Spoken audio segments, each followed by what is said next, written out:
नमस्कार, मैं हूं आपके साथ इश्तियाक अहमद और आप देख रहे आर्य न्यूज। स्वागत आपका बिहार बुलेटिन में। रुक करेंगे बिहार की तमाम खबरों की तरफ। बिहार सरकार ने औद्योगिकरण और उद्यमिता को बढ़ावा देने के लिए बेहद खास योजना लॉन्च किया है और इस योजना के अनुसार बगैर किसी ब्याज के उद्योग स्थापित करने के लिए 10 लाख रुपए तक लोन मिल सकेगा और इस योजना में लोन का आधा हिस्सा ही यानी केवल 5 लाख रुपए ही चुकाने होंगे। और सीएम नीतीश कुमार ने वीडियो कॉन्फ्रेंसिंग के माध्यम से मुख्यमंत्री महिला उद्यमी योजना और मुख्यमंत्री युवा उद्यमी योजना का शुभारंभ किया और इस दौरान उन्होंने योजनाओं के लिए आवेदन किए जाने को बने पोर्टल को भी शुरू किया और इन योजना के तहत उद्योग लगाने के लिए अधिकतम 10 लाख रुपए सरकार उपलब्ध कराएगी, जिसमें सिर्फ 5 लाख रुपए का अनुदान होगा और वहीं 5 लाख रुपए के ऋण पर महिलाओं को ब्याज नहीं देना होगा। इसके अलावा युवा उद्यमियों को और मात्र 1% का ब्याज देना होगा।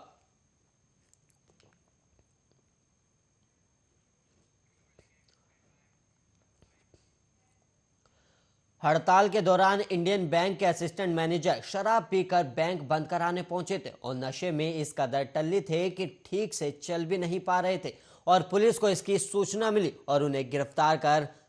जेल में बंद कर दिया गया और मामला कोतवाली थाने का बताया गया और कोतवाली थाने के सामने स्थित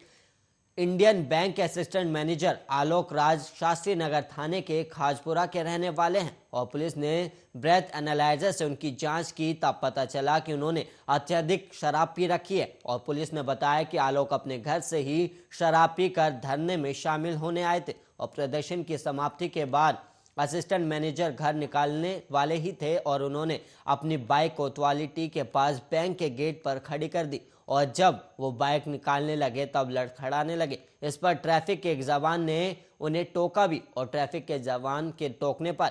असिस्टेंट मैनेजर बिफर पड़े और इसके बाद जवान ने कोतवाली थाने को सूचना दे दी और पुलिस मौके पर पहुंची और असिस्टेंट मैनेजर को गिरफ्तार कर लिया गया और थानेदार सुनील सिंह ने बताया कि गिरफ्तारी की पुष्टि की और कहा कि असिस्टेंट मैनेजर शराब के नशे में हंगामा करते हुए गिरफ्तार हुए हैं।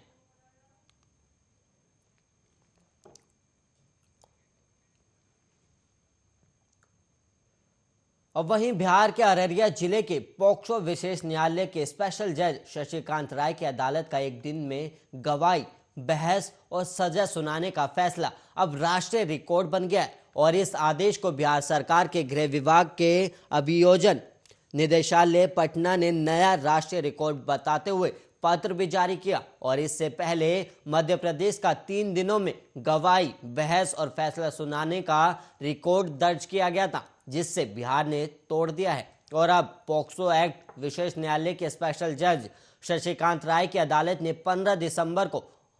एक ही दिन में सुनवाई, गवाह और सजा का फैसला भी सुनाया था और एक 7 वर्षीय बच्ची के साथ दुष्कर्म के मामले में एक ही दिन में आरोप गठन, बयान दर्ज और आजीवन कारावास, जिसमें अंतिम सांस तक अभियुक्त राजकुमार यादव को जेल में रहने की सजा सुनाई गई थी। और बता दें कि इस फैसले के बाद बिहार ने मध्य प्रदेश के पॉक्सो कोर्ट द्वारा 3 दिनों में दिए गए फैसले को त्वरित निष्पादन की दिशा में पीछे छोड़ दिया और इधर अररिया के स्पेशल कोर्ट द्वारा एक ही दिन में पॉक्सो एक्ट में आरोपी को अंतिम सांस तक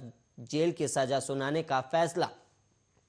पॉक्सो एक्ट में सबसे कम समय में त्वरित फैसला सुनाने का पहला ऐतिहासिक मामला का उदाहरण भी बन गया और इस मामले को बिहार सरकार के गृह विभाग के अभियोजन निदेशालय पटना ने नया राष्ट्रीय रिकॉर्ड बताया है। और बता दें कि इसी साल 22 सितंबर को कुरसरघाटा थाना क्षेत्र के एक गांव में स्थानीय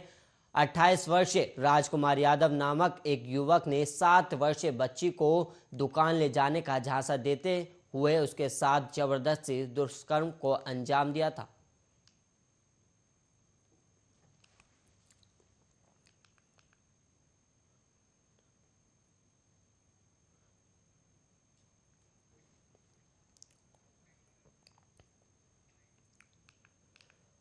चकिया पर गांव में जल्लाद पति ने पत्नी और मासूम बेटे बेटी की जहर पिलाकर हत्या कर दी और बेटी के जन्म के बाद पति 2 लाख दहेज मांग रहा था और मांग पूरी नहीं होने पर तिहरे हत्याकांड को अंजाम देकर परिवार फरार हो गया। हालांकि भागने के दौरान पुलिस ने सास को गिरफ्तार कर लिया गया और मृतकों में गुड्डू पासवान की पत्नी ज्ञानती देवी, 1 साल की बेटी स्नेहा और 2 साल का बेटा साजन कुमार है। और ट्रिपल हत्याकांड से इलाके में सनसनी भी फैल गई है और वारदात की खबर पाकर मायके के परिजन भी गांव पहुंच गए। और गया जिले के खिदरसराय थाना क्षेत्र के शेख बिगा गांव निवासी मृतका के पिता सालिग्राम पासवान ने दामाद समेत 8 को आरोपित कर दहेज हत्या की एफआईआर दर्ज करवाई है। और आरोपों में पिता ने बताया है कि 6 साल पहले उन्होंने बेटी की शादी की और कुछ सालों तक उसकी गृहस्थी ठीक चली और उसने एक बेटे और एक बेटी को जन्म दिया। बेटी के जन्म देने के बाद पति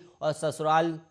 वाले ने 2 लाख रुपए दहेज मांग रहा था और मांग पूरी नहीं होने पर बेटी को प्रताड़ित किया जा रहा था और रुपए नहीं मिलने पर बेटी और नाती नतनी को जहर पिलाकर मौत के घाट उतार दिया गया। और बच्चों की मौत इलाज के दौरान एक क्लिनिक में हुई और फरार होने के पहले आरोपी गुड्डू पासवान ने घटना का आरोप निरंजन पासवान पर लगाया और वहीं बताया कि शाम में साड़ू आया था और ससुराली भूमि हड़पने की मंशा से उसी ने धोखे से परिवार को जहर खिलाया और जिससे तीनों की मौत हुई। और वहीं थाना अध्यक्ष चंद्रशेखर सिंह ने बताया कि पोस्टमार्टम के बाद शवों को मायके के परिवार के हवाले कर दिया गया और दहेज हत्या का केस दर्ज कर सास कौशल्या देवी को गिरफ्तार भी कर लिया गया है और संभावित ठिकानों पर छापेमारी अभी जारी है और जल्द ही आरोपियों को गिरफ्तार भी कर लिया जाएगा।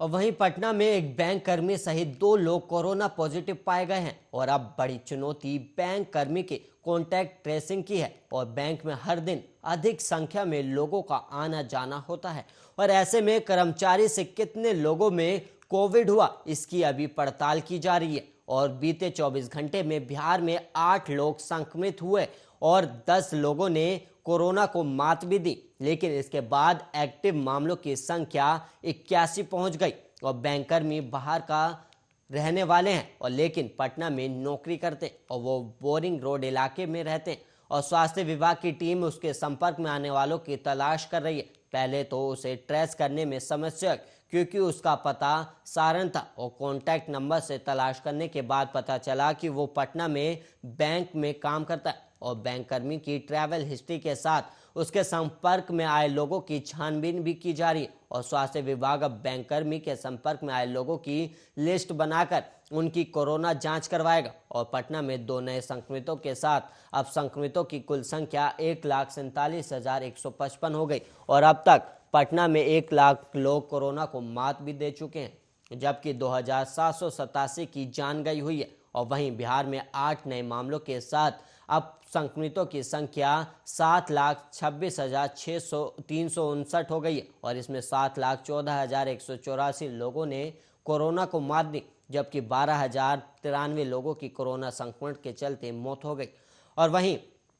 एक्टिव मामले तेजी से कम नहीं हो रहे क्योंकि कोरोना को मात देने वालों के साथ संक्रमितों की संख्या भी लगातार बढ़ रही है। कोरोना के खतरे को लेकर बिहार में जांच भी बढ़ा दी गई और पिछले 24 घंटे में 1,78,753 लोगों के सैंपल की जांच हुई है और जांच में पटना में 2, वैशाली में 2, समस्तीपुर में 2 और किशनगंज में 1 और सारण में 1 कोरोना पॉजिटिव पाया गया। और 24 घंटे में कोई भी बाहर से आया व्यक्ति पॉजिटिव नहीं पाया गया है। और कोरोना से बचाव को लेकर सरकार लोगों से अपील कर रही है मास्क और सोशल डिस्टेंसिंग के नियम का पालन किया जाए और कोरोना के खतरे को देखते हुए स्वास्थ्य विभाग को अलर्ट मोड पर भी रखा गया है।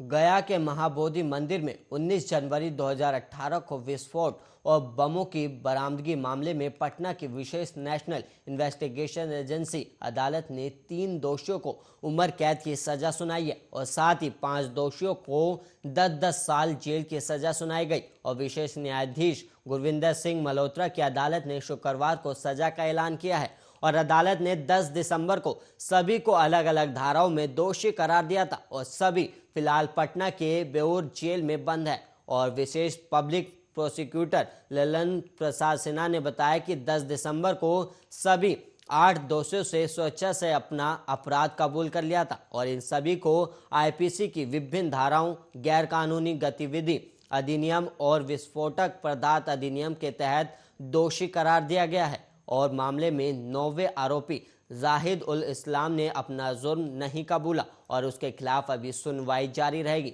और इस मामले के 9 लोग आरोपित हैं, जिनमें से 8 ने न्यायालय में पेशी के दौरान आवेदन दाखिल कर अपना अपराध कबूल कर लिया था और कबूलनामे में ये भी कहा था कि उन्होंने बहकावे में आकर ये अपराध किया और गिरफ्तारी के बाद लगातार जेल में बंद है और अपने समाज में वापस लौटकर सामान्य जीवन जीना चाहते हैं। और इस घटना से पूर्व महाबोधि मंदिर परिसर में 2013 में भी बम विस्फोट की घटना हुई थी।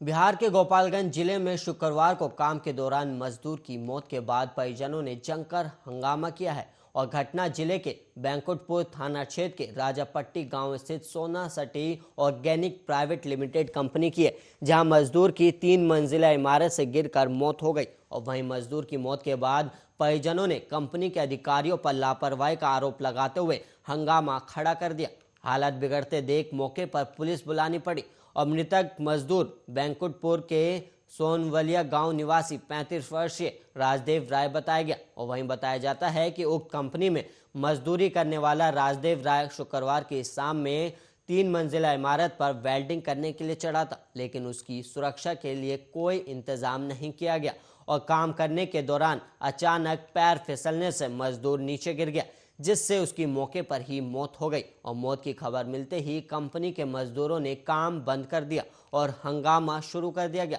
और घटना के संबंध में मृतक की पत्नी माया देवी ने बताया कि कंपनी की लापरवाही से उसके पति की मौत हुई है और उन्हें न्याय नहीं मिला तो वो कंपनी पर केस करेंगे और घर में कमाने वाला कोई अन्य सदस्य नहीं है और मृतक इकलौता कमाने वाला शख्स था जिनकी अब मौत हो गई है।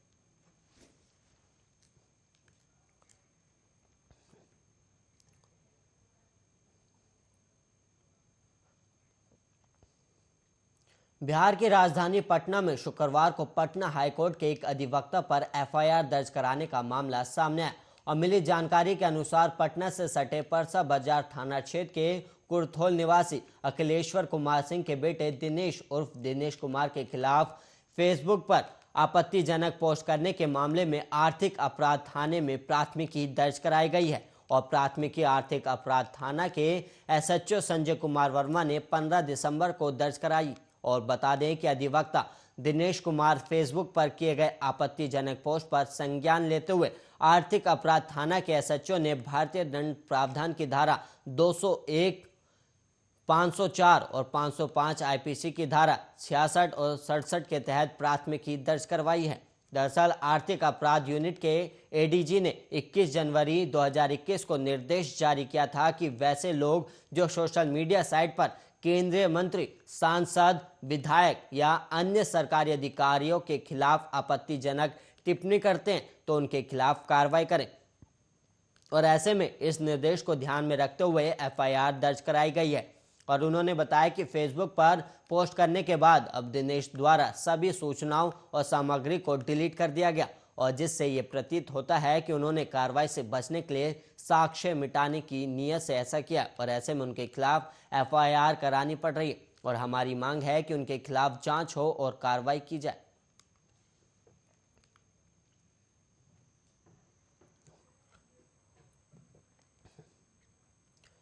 और वहीं बिहार की राजधानी पटना में अपराधियों के हौसले बुलंद होते जा रहे और अपराधी आए दिन हत्या, लूट जैसी घटनाओं को अंजाम भी दे रहे हैं। और इसी क्रम में शुक्रवार को अपराधियों ने दिन दिहाड़े दुकान में बंदूक की नोक पर 7 लाख की लूट को अंजाम दिया है। और घटना रामकृष्ण नगर थाना क्षेत्र के कृष्णा निकेतन स्कूल के पीछे स्थित मां अंजना शो ट्रेडर्स की है। और जकरियापुर पहाड़ी के पास स्थित इस दुकान में शाम 3:45 के करीब 4 की संख्या में हथियार से लैस अपराधी पहुंचे और लूट की घटना को अंजाम देकर बड़े आराम से फरार भी हो गए। और पैसों के साथ ही अपराधी दुकान में लगे सीसीटीवी कैमरे की डीआरवी भी नोचकर अपने साथ ले गए हैं। और घटना के संबंध में दुकान के कर्मी ने बताया कि रोज की तरह वो शाम के समय खाना खाकर घर से गोदाम पर आया और बैठकर काम करने लगा। एक ग्राहक पेमेंट करने आया था जिससे वो बात कर रहा था और इसी बीच 4 की संख्या में अपराधी दुकान में घुस गए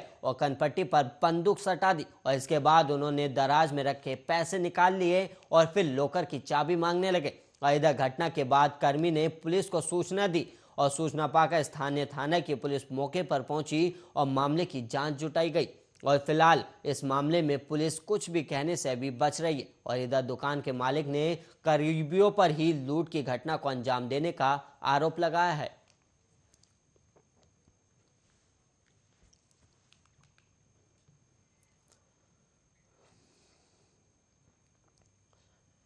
बिहार में पूर्णिया जिले में अपराधियों के हौसले बुलंद है और अपराधी आए दिन हत्या, लूट, गोलीबारी की घटनाओं को अंजाम दे रहे। और ताजा घटना जिले के भट्टा बाजार की, जहां शनिवार की सुबह अपराधियों ने ताबड़तोड़ फायरिंग की है और सहायक खजांची थाना क्षेत्र के भट्टा बाजार स्थित सब्जी मंडी में असीम चंद्रपाल नाम के किराना व्यवसाय पर सुबह 7 बजे के आसपास फायरिंग की गई है और घटना में दुकानदार घायल हो गया।